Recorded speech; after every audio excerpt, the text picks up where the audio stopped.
Stop letting them lie to you. If someone has said to you, there is a housing bubble and it is going to burst, and when it does, it's going to be worse than 2008, walk away from that person. The only thing that advice has done, if you've been waiting over the last 3 years for this to happen, is cost you thousands of dollars. In this video, I'm going to show you why.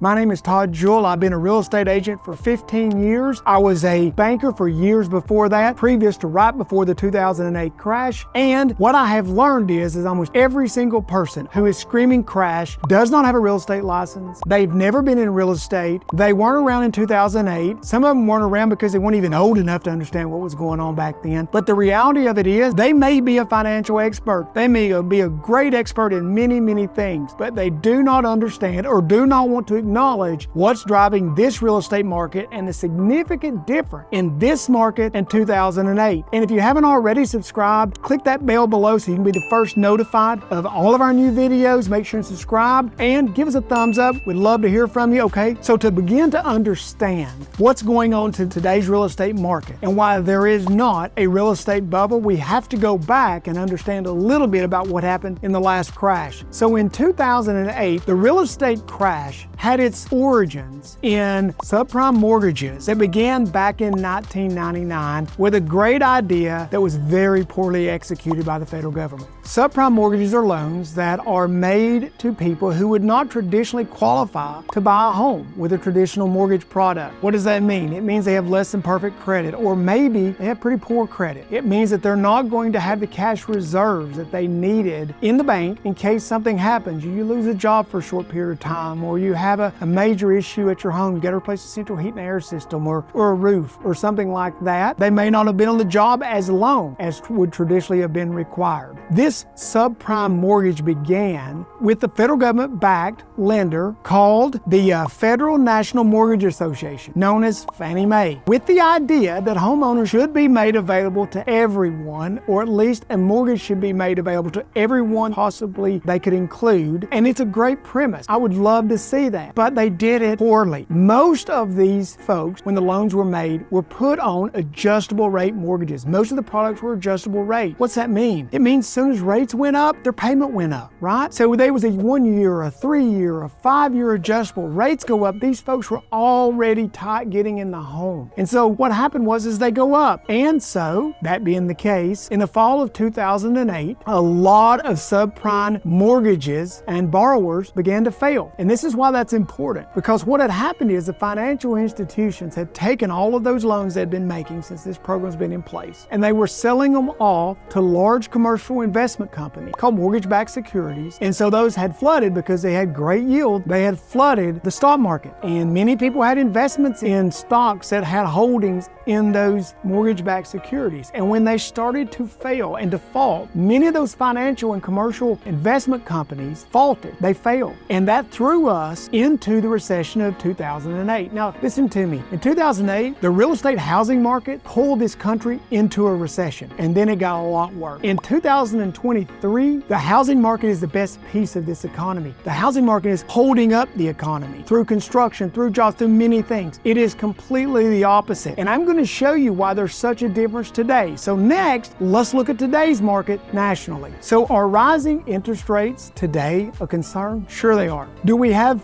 recession fears? Sure we do. That's legitimate. But here's the thing. Rates today are still traditionally low. The rising rate environment has definitely taken buyers out of the market. Sure it has. A lot of people now can't afford the home they want. They can still afford a home. It's just not the home that they could afford 3 years ago, so it's not the home that they want. Here's the difference in today and what was going on in 2008. Everyone, almost everyone who owns a home today has that home on a 3.5–4% rate, some less, because they either bought it over the last 3 years or 4 years when rates have been at historical lows, or if they've lived in that home a long time, they still had a mortgage, they refinanced it to the lower rate. So everyone today is locked in. So when rates go up, they are not directly affecting someone who already owns their home. Yes, they're taking buyers out, but they're not putting those people into foreclosure. A second advantage today from a financing standpoint versus in 2008 is the lending standards have been much, much higher. One thing that happened after the crash is that they changed lending standards and they changed some banking requirements, making it much, much more difficult to get a home loan. And you know what? When things slow down or if this country goes into a recession, that's going to show up because yes, sure, there would be a few foreclosures, but the reality of it is you're not going to see the mass foreclosures and default rate that you saw back in 2008. The people who have these mortgages are much more qualified to have the mortgages. So that's a huge difference today versus 2008. And it's a very important difference to understand when people say rates are going up, pricing is going up, it's going to make this bubble burst. It has nothing to do with pricing increasing, the rates going up. And the rates going up are only affecting people who want to buy a home today. They're not affecting the people who were already in a home today. Next, I'm going to give you two of the main reasons that you're going to be, in my opinion, and that's all it is my educated opinion and experience of the last 25 years of being in this, that you are solid for the next 20 years when it comes to real estate. So unless you're buying a home to try to turn around and sell within a year, I can't imagine being in a scenario where you can overpay unless you just wait to buy the home. 3 years ago, if you were going to buy a home, what you would have paid in Knoxville, Tennessee versus what you will pay today for that same home, there's an astronomical difference. Pricing isn't going down. Let me show you why. So next, let's talk inventory. So in 2008, when the crash happened, a conservative number, and it varies a little bit, of homes that were for sale in the United States was somewhere around 4.5 million plus, okay? As of the end of June 2023, there's just slightly over 1,500,000 homes for sale across the entire country. That is a significant difference. If we had 1 million homes dumped on the market tomorrow because of foreclosures, we have plenty of pent-up buyers and people who are out of the market this moment that would jump in and gobble those up. Inventory is at historical lows, and here's something I want to share with you. Not only are they at historical lows in our local area, and we're going to get into this, they're going down year over year. I'll give you that number here in just a minute. Now, so not only do we have an inventory shortage, but that inventory shortage is getting worse across the nation. So that number I gave you of 1.5 million, of the amount of homes on the market in June of 1.5 million, is actually a 13% decrease in homes that were on the market in the United States at the end of June of 22. The inventory problem is getting worse. We live in a demand and supply and demand economy. Really a supply. The less supply, the higher the price. We've seen that across the board. It's how the United States economy works. That's capitalism. And that's at play here. It is a real price increase. Inventory is getting worse, not better. And because of that, and what I'm fixing to talk about next, inventory may not recover for years. I literally may not see a full inventory recovery in my career. Let me tell you why. Let's talk demand and upcoming demand. So for us to talk about demand, we have to talk about some generations. So in 2008, in the banking world before that, and in the real estate during the crash, so I have firsthand experience. The talk in our industry was it would never crash because of the baby boomer generation. It had been the largest generation in the history of the country. Their parents went through the Great Depression. It was the greatest transference of wealth from their generation to the baby boomer generation because they had saved everything since that point, and they had all this money and all this cash to spend with, and they were spending it. But a lot of times what they were spending was not just homes for themselves, it was a lot of speculatory buying. And if you took the speculatory buying out of the market at that time, people buying to flip homes, the real demand for people who want to live in those homes really wasn't there with the level of inventory that we had. So today's demand is completely different. So we still have the baby boomer generation in the market. And those baby boomers, they still account for 28% of all buyers as of the end of June across the United States. So 28% of all homes are sold to baby boomers. But something has changed since 2008. We have the millennials. Now the millennials are defined as this: someone who was born anywhere from 1977 all the way up to 1995. So if you were born from 1977 to 1995, you're considered a millennial. That's very important because this is the largest generation now in our country's history. Over 86 million people. They account today for 48% of all home buyers in the United States. It is a huge group with a wide range. So anywhere from the mid-40s all the way to the late 20s. You have a wide range. So we have a lot of people in the millennial generation who are still going to be buying homes. Upsizing, downsizing, buying their first home for the first time, getting married, all those kinds of things that are to come. That generation is going to continue to drive the market. But here's the kicker. The next generation to come along are the Gen Gen Zers. So here's the most important piece of demand to come. This is why demand for homes across the United States over the next 10, 20, and 30 years can do nothing but increase. We have the Millennials, and then we have the Gen Zers. The Gen Zers are anyone who was born from 1996 to today, mid to late 20s. They're just getting started buying homes. This generation is basically the exact same size as millennials, basically a copy of the largest generation in our country's history, now coupled with the generation before it, which is technically the largest generation. Those two together right now are going to drive this market for years to come, and here's why. Gen Zers today account for 2%. Hear me, they only account for 2% of the home buyers and home sales in our market. They are just getting started. Couple that with the 48% that the millennials account for. Over the next 10 years, it is only going to increase. The demand is huge. Inventory is at historical lows. Demand is not only higher than it's ever been,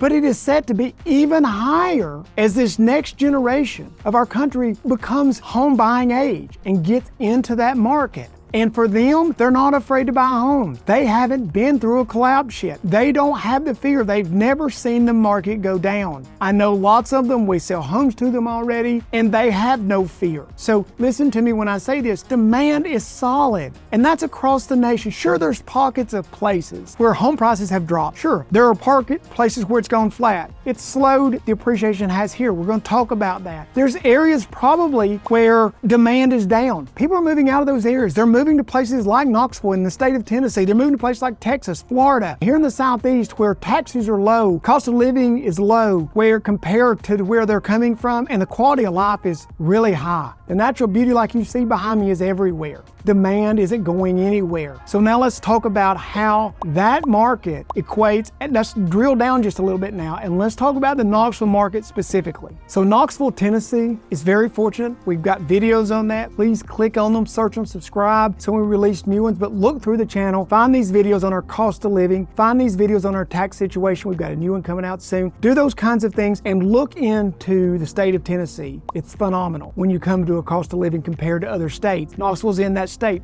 And here's the thing, Knoxville's housing market, it's going up. The median home price at the end of June this year, a few weeks ago, $425,000. Listen, that shows a 13.3% increase actually over June of 2022. What does that mean for you? It means that if you listen to somebody telling you to wait because housing prices are going to drop, and you have a home that's $500,000 you were going to buy or wanted to buy back then, that home today is probably $550,000. or more. It's cost you $50,000 to wait. And forget about, that's not even taking into account the increased expense of financing costs as rates have gone up. Listen, don't wait unless you have to. Get in the market as soon as you can. Now, I want to give you another statistic. Houses still selling quick here in Knoxville. The average days on market are 26 days. We have seen what I consider to be a slight or a lessening of the appreciation rate. I feel like what we're going to see this year is somewhere between 3 and 5%. Some areas may still see 7. I think that's conservative, if anything else. I don't think it's high. So I think that's what we're going to see throughout this year, a very solid appreciation rate.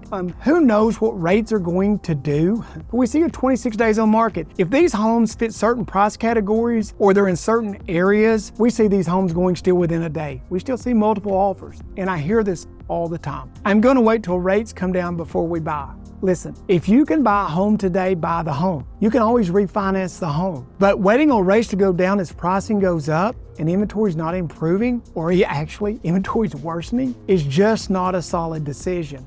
If you can afford the home today at today's rates, buy the home. If rates drop like we all hope they do in the future, refinance the home, you still got the home you want. You can't overpay, in my opinion. The only way you overpay for a home is waiting to buy it, as I said in the video earlier. The only way you overpay for a home today is to not pull the trigger when you have the ability to do so, because you then are going to lose the appreciation and pay more down the road. So you're not going to get that appreciation to take advantage of it. You're going to pay the additional cost when you do decide to get in the market and buy. So homes here in Knoxville, still selling at 100%, right at 100%, if you look at the numbers in MLS, of the ask price. A little below, some a little above. What we're not seeing is a huge price above ask, and that's fantastic. You know, we want as realtors to see the cost of housing come down for you. But the reality of it is that anyone who is is telling you that's going to happen, I really think you need to check their data, ask them where they're getting their information, and talk to someone who you trust in this market, who's been a real estate agent for quite a while,